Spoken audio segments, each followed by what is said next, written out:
Okay right. இப்போ நம்ம வந்து பார்க்குறது வந்து கான்சன்ட்ரேஷன் ஆஃப் த ஓர் அப்படின்ற அந்த கான்சன்ட்ரேஷன் ஆஃப் த ஓரை கான்சன்ட்ரேஷன் பண்ணுற அந்த ஃபர்ஸ்ட் ஸ்டெப் ப்ராசஸில் 4 மெத்தட் மூலமாக நம்ம கான்சன்ட்ரேஷன் பண்ண முடியும். ஒன்று வந்து கிராவிட்டி செப்பரேஷன் அல்லது ஹைட்ராலிக் வாஷ் ஆல்ரெடி நம்ம டிஸ்கஸ் பண்ணிட்டோங்க. இப்போ அடுத்து இருக்கிறது வந்து flotation, leaching and magnetic separation other 3 methods இருக்கு. இப்போ நம்ம பார்க்க போகிறது flotation process. It's very very very very இம்பார்ட்டன்டான 3 மார்க் அண்ட் 5 மார்க் கொஸ்டின்ல கேட்கலாம் இது. ரைட்.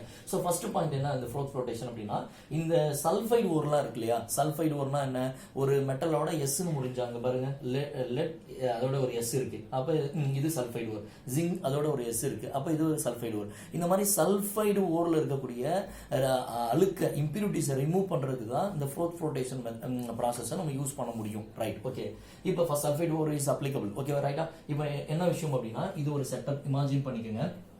இதுல வந்து ஃபெட் பண்ற மாதிரி நம்ம உள்ள கொட்டுற மாதிரி ஒரு அமைப்பு இருக்கு. இப்போ நீங்க வந்து ஏதாவது ஒரு சல்ஃபைடு ஓர் எடுத்துக்கோங்க. இப்போ கலினா பிபிஎஸ் அப்படின்ற இந்த ஓர் சல்ஃபைடு எடுத்து நல்லா கிரஷ் பண்ணி நல்லா உடைச்சு தூளாக்கி ஃபைனலி பவுடரா மாத்தி இதுல வந்து நீங்க என்ன பண்றீங்க அப்படின்னா கொட்டி விட்டுறீங்க. இந்த ஃபெட் பண்றதுல வந்து அப்படியே ஃபுல்லா கொட்டி விட்டுட்டுறீங்க. அப்ப இதுல போயிடுவது ஃபுல்லா. இப்போ இங்க என்ன பண்ண போறோம், எதை வச்சு இதை ஃபில் பண்ண போறோம் அப்படின்னா, வாட்டர், பைனாயில், யூக்கலிப்ஸ் ஆயில், இது மூணையும் கலந்து வாட்டரோட பைனாயில் யூக்கலிப்ஸ் ஆயில கலந்து நம்ம வந்து உள்ள இதுல வந்து இது இந்த அளவுக்கு வந்து ஃபர்ஸ்ட் ஃபுல்லா நெப்பிட்டோம். இப்போ ஆல்ரெடி இதை கொட்டி விட்டுட்டீங்க, ஓர் கொட்டி விட்டுட்டோம் உள்ள. இப்போ வந்து வாட்டர், பைனாயில், யூக்கலிப்ஸ் ஆயில வந்து இதுல ஃபில் பண்ணிட்டீங்க, ஊத்திட்டீங்க. சரி, எதுக்கு sir water, phenyl, eucalyptus oil use பண்றோம் அப்படின்னா, நீங்க நம்ம உள்ள கொட்டின அந்த ஓர் இருக்கு இல்லையா, எது பிபிஎஸ்ன்ற அந்த சல்ஃபைடு ஓர், அந்த சல்ஃபைடு ஓர்ல அழுக்கும் இருக்கும் ஓரும் இருக்கும். அந்த அழுக்க வந்து வாட்டர் வந்து அழுக்கு வந்து பாத்தீங்கன்னா வாட்டர் அப்சர்வ் பண்ணிடும். ஆனா ரிமைனிங் இருக்கக்கூடிய ஓர் வந்து வாட்டர் அப்சர்வ் பண்ணாது, வாட்டர் மூலமா ஈரப்பதம் ஆகாது அது. அதனால பைனாயிலையும் யூக்கலிப்ஸ் ஆயிலையும் அதை சேர்த்து ஊதும் போது அந்த ஓர் வந்து பாத்தீங்கன்னா இந்த பைனாயில், யூக்கலிப்ஸ் ஆயில் மூலமா அது வந்து ஓரும் வெட்டாயிடும், ஈரமாயிடும். அப்போ வாட்டர் வந்து என்ன பண்ணிடும் அப்படின்னா, அந்த இம்பியூரிட்டிஸ்லாம் வாட்டர்ல அப்படியே வாட்டரை வந்து அப்சர்வ் பண்ணி அடியில் அப்படியே அந்த இம்பியூரிட்டிஸ் வந்து டெபாசிட் ஆகி இந்த இடத்துல நம்ம அப்படியே தனியாக பிரிச்சு அந்த இம்பியூரிட்டிஸ்லாம் எடுத்துடலாம். Okay right. ஸோ இப்போ இந்த பைனாயில் அண்ட் யூக்கலிப்ஸ் ஆயில் வந்து அந்த அழுக்கு இல்லாத மற்ற எல்லாத்தோடய கலந்து இது என்ன பண்ணும் அப்படின்னா, ஏர் உள்ள அட்மிட் பண்ணும்போது பபுள்ஸை உருவாக்கும், ஒரு மாதிரி நுரையா வரும். அப்ப இந்த சோடியம் எத்தில் சாந்தேட் அப்படின்ற ஒண்ணு உள்ள அப்ளை பண்ணும்போது, உள்ள ஊத்தும் போது அது என்ன பண்ணும் அப்படின்னா, இது ஆக்ட் அஸ் எ கலெக்டர். இது என்ன பண்ணும்னா, இந்த பபிள்ஸை வந்து மேல கொண்டு வந்துடும். அப்படியே பபிள்ஸ்னா நுரை. ஓகேவா? அந்த நுரையை வந்து என்னன்னா டாப்ல வந்து மிதக்க வச்சிரும். ஓகே, புரியுதா நான் சொல்றது?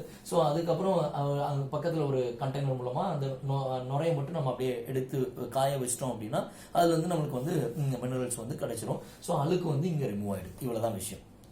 ஓகே, புரியுதா? நான் திரும்ப சொல்றேன், ஒன்றும் இல்லை, இது ஒரு செட்டப்பு. இதுல வந்து நீங்க என்ன பண்றீங்கன்னா, அந்த சல்ஃபைடு ஓரை வந்து நல்லா கிரஷ்டா ஃபைனலி பவுடரா மாத்தி இதுல ஃபெட் பண்ணிடுறீங்க. கொட்டணும்னு இதுல வாட்டர், பைனாயில், யூக்கலிப்ஸ் ஆயில், இது மூணையும் நம்ம இதுல ஊத்துறோம். இது வந்து இந்த ஃப்ளோட்டிங் ஏஜென்ட்ஸ் அப்படின்னு, அதாவது நுரையை உருவாக்கக்கூடியது யாரு அப்படின்னா இந்த பைனாயிலும் யூக்கலிப்ஸ் ஆயிலும். ஏன்னா அந்த வாட்டர் வந்து பாத்தீங்கன்னா அதுல இருக்கக்கூடிய இம்பியூரிட்டிஸை வந்து வெட் பண்ணி அது அடியில என்ன பண்ணிடும்னா டெபாசிட் பண்ணிடும்.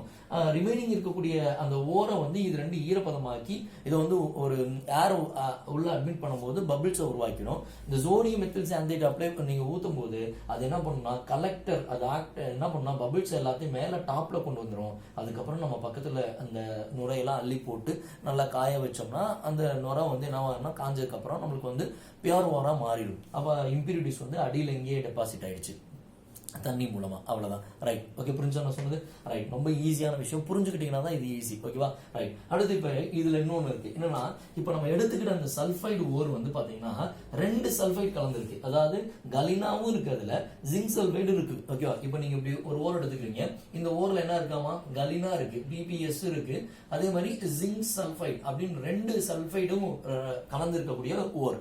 அப்ப இதையும் நீங்க என்ன பண்றீங்க, நல்லா கிரஷ் பண்ணி ஃபைனலி பவுடரா மாத்தி இதுல ஃபெட் பண்ணிட்டு திரும்ப நீங்க என்ன பண்ணலாம் அப்படின்னா வாட்டர், பைனாயில், யூக்கலிப்ஸ் ஆயில் அதே போல ஊத்துறீங்க. ஆனா இதுல 2 சல்ஃபைடு இருக்கு, 2 சல்ஃபைடையும் நம்மளால தனியா பிரிக்க முடியாது. அப்ப ஏதாவது ஒண்ணு நம்ம அந்த அழுக்கோட சேர்த்து அடியில டெபாசிட் பண்ற அளவுக்கு பண்ணிடணும். அப்ப என்ன பண்ணலாம்னா, இப்ப நம்ம வந்து ஜிங்க் சல்ஃபைடு இருக்கு இல்லையா, இதை வந்து நம்ம என்ன பண்ணால் அந்த இம்பியூரிட்டியோட சேர்த்து அடியில் இது பண்ணலாம். சார் எப்படி சார் சல்ஃபைடு ஓரம் வந்து வாட்டரோட ஈரமாக்கி அதை அடியில் டெபாசிட் பண்ண முடியாதுல்ல? அப்போ இதுக்கு என்ன பண்ணணும் அப்படின்னா என்ன பண்ணுறோம் அப்படின்னா சோடியம் சயனைட், ஓகேவா, சோடியம் சயனைட் அல்லது சோடியம் கார்பனேட், ஓகேவா, சோடியம் கார்பனேட் அப்படின்ற இந்த ரெண்டுல ஏதாவது ஒன்று இங்கே யூட்டிலைஸ் பண்ணும்பொழுது உள்ள ஆட் பண்ணும்பொழுது அது என்ன ஜிங்க் சல்ஃபைடோட ஆக்டிவிட்டி டிப்ரெஸ் ஆகி அது அடியில் போய் டெபாசிட் ஆகிக்கும். அப்போ இம்பியூரிட்டியும் அடியில் டெபாசிட் ஆகிரும். அப்போ ரிமைனிங் இருக்கக்கூடிய ஒரே ஒரு சல்ஃபைடு ஒரு இது பிபிஎஸ் மட்டும்தான். அது அழுக்கு இல்லாமல் மேலே இந்த பைனாயில் அண்ட் யூக்கலிப்ஸ் ஆயில் மூலமாக நுரையை உருவாக்கிடும். அந்த உருவாக்கின நுரைய சோடியம் மெத்தில் சாந்தேட் வந்து மேலே எடுத்துகிட்டு போயிடும். அதன் மூலமாக நம்ம வந்து அந்த நுரையை அப்படியே பிரித்து அள்ளி போட்டு நல்லா காய வச்சு அந்த நுரையை வந்து நம்ம அப்படியே பிபிஎஸ் ஓராக வந்து ஃபுல்லாக மாற்றிடலாம். அங்கே மொத்தம் நம்மளுடைய இம்ப்யூரிட்டிஸ் எல்லாம் வெளியே டெபாசிட் ஆகி போயிடும் அப்படின்னு சொல்கிறாங்க. ஓகே, புரிஞ்சா? ஸோ ஓகே, எனிவே இன்னைக்கு போதும். இது இன்னைக்கு டீச் பண்ண வீடியோஸ் எல்லாமே கொஞ்சம் நல்லா ஒரு முறைக்கு 2 முறை பாருங்கள். இன்னிலேருந்து நீங்கள் ஒன்று பண்ணணும். என்னென்னா நான் டீச் பண்ண ஒவ்வொரு வீடியோவும் நான் போர்டில் என்ன எடுத்துருக்கணும் அதை அப்படியே கொஞ்சம் நோட்ஸ் மாதிரி எடுத்துக்கங்க. அதுக்கப்புறம் அந்த நோட்ஸை வச்சு படிங்க, அப்போ தான் ஈஸியாக இருக்கும். ஸோ நாளைக்கு நீங்கள் படிக்க வேண்டிய questions, first question, what are the difference between the minerals and ore? ஓகேவா, ஓருக்கும் மினரலுக்கும் என்ன டிஃபரெண்ட், அது first question. Second question, what are the various steps involved in extraction of the pure metal? இது செகண்ட் கொஸ்டின். அப்புறம் வந்து what are the concentration methods? ஓகேவா, இந்த 4 மெத்தடை மட்டுமே எழுதுறது. இது ஒரு 2 மார்க்கு, இது தேர்ட் 2 மார்க். அடுத்து ஃபோர்த் 2 மார்க் வந்து ஃபோர்த்து வந்து 3 மார்க் கொஸ்டின். ஓகேவா, இது fourth flotation, explain fourth flotation. Okay, புரிஞ்சுதா? Okay, right. புரியலன்னா ஏதாவது தனியாக கேளுங்க, சரியா? வாட்ஸ்அப். Okay, thank you.